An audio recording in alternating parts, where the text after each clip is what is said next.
محمد وعلى آل سيدنا ومولانا محمد وبارك وسلم الصلاة والسلام عليك يا رسول الله وعلى آلك وصحابك يا رسول رب العالمين بسم الله الرحمن الرحیم۔ آیت نمبر 20 کیا صفحہ ہے؟ 191 صفحہ ہے۔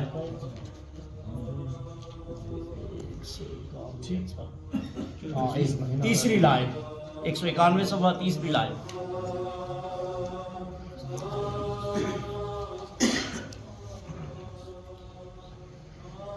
وَإِنْ اور اگر تم ارادہ کرو، وَإِنْ أَرَدْتُمُ اسْتِبْدَالَ تبدیل کرنے کا، زوجن بیوی مکان زوجن دوسری کی بجائے، یعنی ایک کو چھوڑ کے دوسری کرنا چاہو، وَآتَيْتُمْ اور دے چکے ہو تم، احداہن ان میں سے ایک کو، قنطاراً ڈھیروں مال، خزانے کا خزانہ، فَلَا تَأْخُذُوا بس نہ لو، منہ ان سے شیئاً ذرا برابر بھی، اتاخذونہ کیا تم لیتے ہو ان سے، بہتان لگا کر، وَإِثْمًا مُبِينًا اور کھلا گناہ کر کے، وَكَيْفَ اور کیوں کر کیسے، تاخذونہ تم ان سے لیتے ہو، کیوں کر تم ان سے پیسے واپس، اقمار وغیرہ واپس لیتے ہو، وقد اور تحقیق کے ساتھ، افضا بعضکم الی بعض کہ تم ایک دوسرے کے سامنے پہنچ چکے ہو، ایک دوسرے کے سامنے، قرآن میں جیسے ہے نا، دوسرے مقام پر ہم نے پڑھا ہے کہ میاں عورت کا لباس ہوتا ہے، عورت جو ہے مرد کا لباس ہوتی ہے، تو یہاں آپ یوں سمجھیں کہ ایک دوسرے کے سامنے بے لباس ہو چکے ہو، ایک دوسرے کے پاس پہنچ چکے ہو، اتنا تمہارا اچھا تعلق بھی تھا، واہ حسنا اور لے چکی ہے وہ عورتیں منکم تم سے، میثاقاً غلیظا پکا وعدہ، یہاں پکے وعدے سے مراد نکاح۔ پہلی آیے مبارکہ میں کوشش کے باوجود یہ مرد سمجھتا ہے کہ یہ عورت اس کے ساتھ اب میرا گزارا نہیں ہے، بد اخلاق ہے یا بد کردار ہے یا لڑائی جھگڑا کرتی ہے یا اور کچھ اس قسم کے مسائل ہیں، اور یہ دوسری شادی کرنا چاہتا ہے اور دونوں کو نہیں رکھ سکتا، یعنی پہلی کو چھوڑ کے دوسری کرنا چاہتا ہے، تو پہلی کو جتنا اقمار اور جو کچھ بھی دے چکا ہے وہ اس سے واپس نہ لے، چاہے وہ کوئی تحفہ دیا ہے، خرچے کے لیے دیے ہیں، اقمار دیا ہے، کپڑے لے کے کچھ بھی کسی بھی صورت میں دیے ہیں، ظاہری بات ہے کہ ایک دوسرے کے لباس ہو، اچھے حالات بھی ہوتے ہیں، اچھے دن ہوتے ہیں، چلو بعد میں ایسے دن بن گئے، تو جو کچھ بھی ان کو دے چکے ہو، انکار کے معنی ڈھیروں مال، جتنا بھی مال دے چکے ہو ان سے واپس نہ لو۔ اور پھر بدقسمتی آپ دیکھیں کہ لیتے کیسے ہیں، یہ نہیں کہ مال کا مطالبہ کرتے ہیں،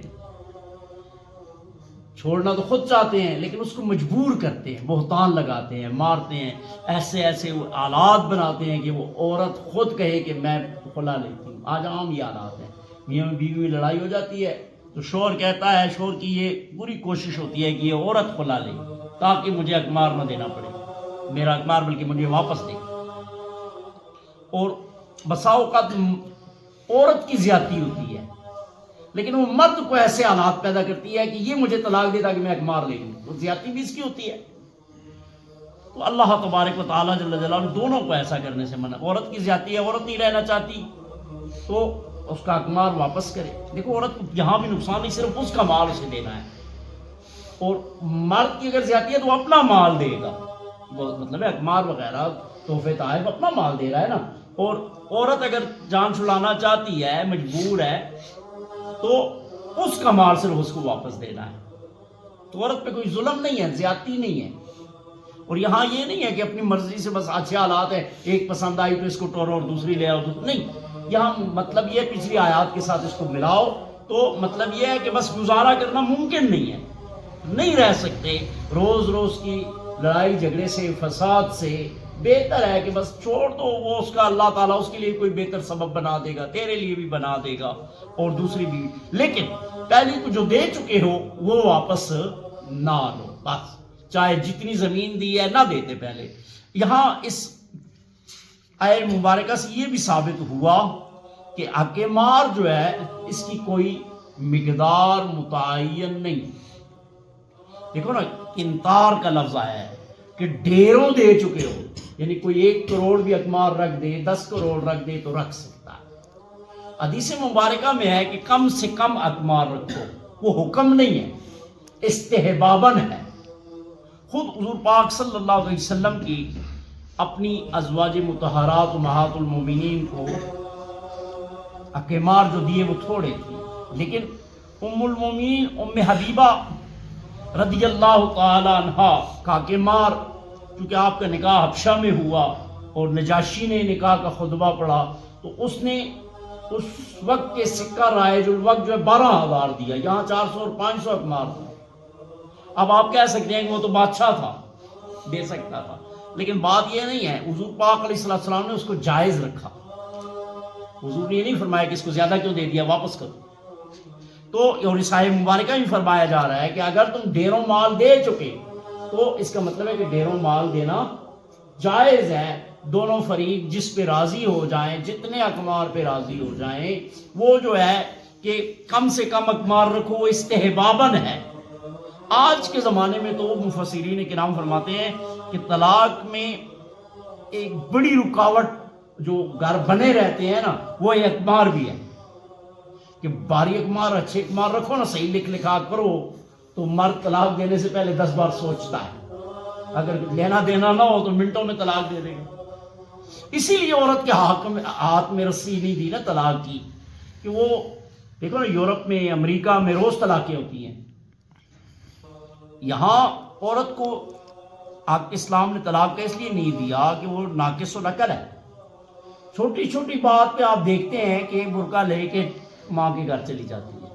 چھوٹی سی بات ہوتی ہے کہ میں تیرے ساتھ نہیں رہتی، تو اگر جب یہ کہہ سکتی ہے کہ میں تیرے ساتھ نہیں رہتی، چلی جاتی ہے، جرگے جاتے ہیں، نہیں مانتی، نہیں اس کے ساتھ میرا گزارا نہیں ہوتا، اگر یہ الفاظ مرد کرے تو طلاق ہو جائے گی۔ تو عورت چھوٹی چھوٹی بات پہ لڑائی کر کے اکثر مرد ایسی باتیں، اگر طلاق کا اختیار بھی اس کے پاس ہوتا تو روز طلاقیں ہوتی۔ مرد تو سوچتا ہے، عورت جو ہے نا وہ بات بات پہ طلاق لے لیتی، اسی لیے اسلام نے اس کا حق جو ہے مرد کو دیا ہے۔ مرد سمجھدار ہوتا ہے، عقل مند ہوتا ہے۔ اللہ اکبر۔ اس آیت مبارکہ سے پہلا سبق تو ہمیں یہ ملتا ہے کہ طلاق میں خاوند جو ہے نا، جیسے کہ میں نے عرض کر دیا، مستقل ہے، عورت کو حق نہیں ہے کہ وہ طلاق دے۔ ہاں یہ ہے کہ عورت اگر خود اس کو اختیار دے دے، بھئی میری طرف سے تمہیں اختیار ہے کہ تو اپنے آپ کو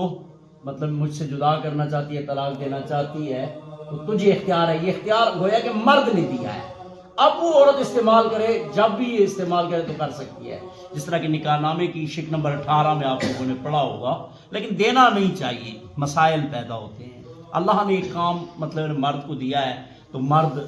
اللہ جل جلالہ جو ہے وہ بہتر سمجھتا ہے۔ اسی طرح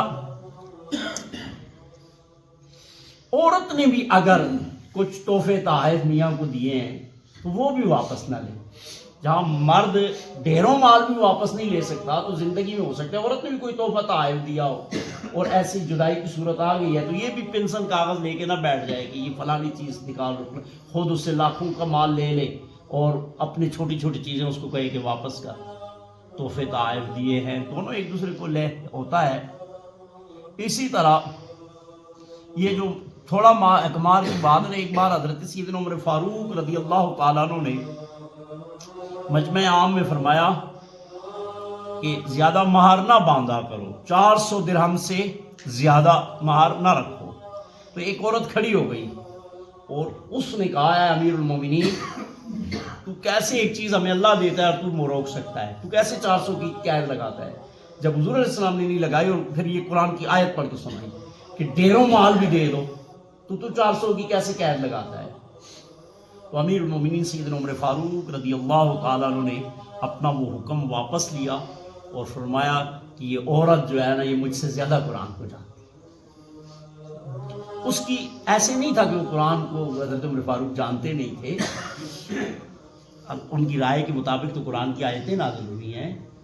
لوگ اس قسم کے مسائل چیزیں پیش کر کے صحابہ کو لا علم ثابت کریں، نہیں ایسا ہی بات نہیں ہوتی۔ ایک استاد ہوتا ہے نا، جب شاگردوں سے پوچھتا ہے اور شاگرد ذرا اچھا جواب دے دے تو اس کی حوصلہ افزائی کے لیے استاد ماشاء اللہ یار تو میرے ذہن میں کوئی بات نہیں، تم نے بڑی اچھی بات، یہ نہیں ہوتا کہ استاد کو پتہ نہیں ہوتا، استاد کو آتی نہیں ہے۔ امیر المومنین سیدنا عمر فاروق رضی اللہ تعالیٰ نے صرف جس طرح حضور نے استحباباً فرمایا تھا کہ اقمار تھوڑے رکھو، تو حضرت عمر فاروق نے بھی اسی پیرائے میں اور اسی نقطۂ نظر سے بات کی کہ تھوڑے رکھو، یہ نہیں کہا کہ قرآن کی آیت۔ لیکن ایک عورت نے جواب دیا تو کہا ٹھیک ہے بس میری بات چھوڑو، یہ قرآن کی آیت ہے اور اس میں پھر مرضی ہے۔ لیکن یہ نہیں ہے کہ حضرت امیر المومنین سیدنا عمر فاروق اور اگر خدا نخواستہ اور غلطی ہو بھی گئی تو اس سے یہ ثابت تو نہیں ہوتا نا کہ اگر ایک آیت یا ایک مسئلہ نہیں آتا تو وہ مطلب صحابیت سے نکل گئے یا وہ خلافت کے حقدار نہیں رہے یا وہ مطلب ان کی ہزاروں سینکڑوں قربانیاں جو ہیں، خدمات جو ہیں، وہ ساری اس وجہ سے آپ کہ جی ان کو مسئلے کا پتہ نہیں تھا، یہ تو کوئی بات نہیں ہے۔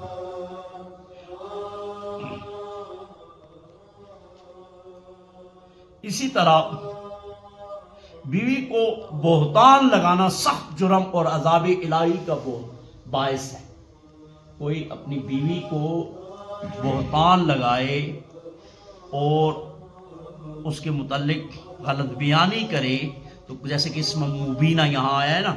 کہ اس کے اوپر بہتان لگا رہا ہے، نہ صرف اپنی بیوی پہ، کسی اور عورت پہ بھی، کسی اور پہ بھی بہتان لگانا بہت بڑا گناہ ہے۔ اور اپنی بیوی پہ بہتان اس لیے لگانا کہ وہ تنگ ہو جائے اور اقمار چھوڑ دے پیسے کے لیے اور اس کو ذلیل کرنے کے لیے۔ ایک بزرگ تھے تو اس سے شاگردوں نے، مریدوں نے پوچھا کہ حضرت آپ کی بیوی آپ سے بہت زیادہ لڑتی جھگڑتی رہتی ہے، کیا وجہ ہے؟ تو انہوں نے فرمایا کہ وہ میرا لباس ہے، میں اس کا لباس ہوں، میں تمہیں کیوں بتاؤں کہ میری بیوی میرے ساتھ کیوں لڑتی ہے؟ تو کون؟ تیرا میرے ساتھ پڑھنے پڑھانے کا تعلق ہے، میری بیوی کی لڑائی سے تیرا کیا تعلق ہے؟ پھر وہ ان بزرگ کی اور اس کی بیوی کی نہ بنی، طلاق ہو گئی، عدت گزار کے اس عورت نے دوسری شادی کر لی۔ تو اس شاگرد نے یا مرید نے پھر پوچھا حضرت اب تو آپ کی بیوی نہیں ہے، طلاق دے دی، تو کیا وجہ تھی لڑائیوں کی جھگڑے کی؟ تو بزرگ نے فرمایا جب میری بیوی نہیں ہے، دوسرے کی بیوی ہے، مجھے کیا حق پہنچتا ہے کہ میں دوسرے کی بیوی کی عیب جوئی کروں؟ میری نہیں ہے، پرائی بیوی کی کیوں میں مطلب نا اس کی برائیاں بیان کروں؟ تو بہتان تو پھر بہت بڑا گناہ ہوتا ہے کہ کبھی بھی بہتان اس لیے کہ مجھے مالی فائدہ ہو جائے کبھی بھی، اور پھر آپ طلاق بھی دے رہے ہیں تو یہ بھی سوچیں کہ میں تو طلاق دے رہا ہوں، اس نے کوئی دوسری شادی بھی کرنی ہے، تو اس کے لیے مسائل نہیں بن جائیں گے؟ جس طرح تو نے کرنی ہے اس طرح اس نے بھی کرنی ہے، اگر خدا نہ خواستہ کچھ ہے بھی تو صبر کرنا چاہیے۔ بس جب تو طلاق دے رہا ہے بات ختم ہو گئی، صرف مال و دولت کے لیے، اقمار کے لیے تو بہتان لگاتا ہے، اللہ معاف کرے۔ اسی طرح یہ بھی یاد رکھو، یہ ہم نے پہلے پڑھا ہے، آگے بھی پڑھیں گے کہ نکاح ہو جائے تو عورت جو ہے نا، جیسی نکاح کی محفل میں بھی بیٹھے ہوئے ہیں، ایجاب و قبول ہو گیا، بس عورت آدھے اقمار کی مالک ہو گئی۔ ابھی میاں بیوی نے ایک دوسرے کو دیکھا بھی نہیں، نکاح ہو گیا، اس نے قبول کر لیا، ایجاب و قبول ہو گیا، دعائے خیر ہو گئی، بس عورت آدھے اقمار کی مالک ہو گئی ہے۔ رخصتی ہوئی، ایک رات گزر گئی، شریک رہے، بس اس دن وہ پورے اقمار کی مالک ہو۔ اس کے لیے طلاق ضروری نہیں ہے کہ بیوی طلاق مانگے گی تو اقمار دینا ہے، نہیں، اقمار تو بس جیسے ہی نکاح ہوا مالک ہو گئی اور رخصتی ہو گئی، ایک رات گزری، وہ مالک ہے، جب آپ سے چاہے لے سکتے۔ کچھ اقمار نگد ہوتا ہے جو آپ زیور بنا کے دیتے ہیں، نقدی پیسے دیتے ہیں، اور کچھ جو ہے عندت طلب کا مطلب یہ ہوتا ہے کہ عورت جب مانگے دینا ہے، یہ نہیں ہے کہ جب طلاق ہوگی، لڑائی ہوگی، جھگڑا ہوگا تو پھر اقمار دینا ہے، ایسے نہیں ہے۔ ہمارے ہاں تو یہ تصور ہے نا، کس نے لینا ہے، کس نے دینا ہے، اور لڑائی جھگڑا ہو جائے, کورٹ کچہری ہو, تو پھر اخبار کی بات ہوتی ہے. نہیں, ہنسی خوشی پیار محبت سے دینا ہے, یہ تمہارا اس کا حق ہے تمہارے اوپر, اخبار دینا. اسی طرح اور تو صاحب مبارکہ میں ایسے پھر ترجمہ دیکھتے ہیں بہت زیادہ لگا. وَإِنْ, اور اگر اردتم, تم ارادہ کر لیا ہے تم نے, استبدال, بدلنے کا, زوجن, بیوی کو, مکان زوجن, دوسری کی جگہ, یعنی ایک کی بجائے دوسری کرنا, اس کو چھوڑ کے دوسری کرنا چاہتے ہو. وَآتَيْتُمْ, اور دے چکے ہو تم, احداہن, اس میں سے ایک کو, قنطاراً, ڈھیروں مال, خزانے کا خزانہ جتنا دیا ہے, فلا تاخذوا, نہ لو, بس نہ لو, منہ, اس میں سے, شیئا, ذرا برابر بھی. اتاخذونہ, کیا تم لینا چاہتے ہو اس سے, بہتان لگا کر, وہ اسم مبینہ, اور کھلا گناہ کر کے, وہ کیفا, اور کیسے, کیوں کر, تاخذونہ, لیتے ہو تم ہو اس سے, وقد, حالانکہ, افدا بعضکم الی بعض, تم میں سے دونوں ایک دوسرے کے سامنے بے حجاب ہو چکے, ایک دوسرے کے پاس پہنچ چکے ہو. وَآخَذْنَا, اور لے چکی ہے وہ عورت, منکم, تم سے, میثاقاً غلیظا, پکا وعدہ, یعنی نکاح ہو چکا ہے. اللہم صلی علی سیدنا مولانا محمد وعلی آل سیدنا و مولانا محمد وبارک وسلم. یا اللہ, غلطی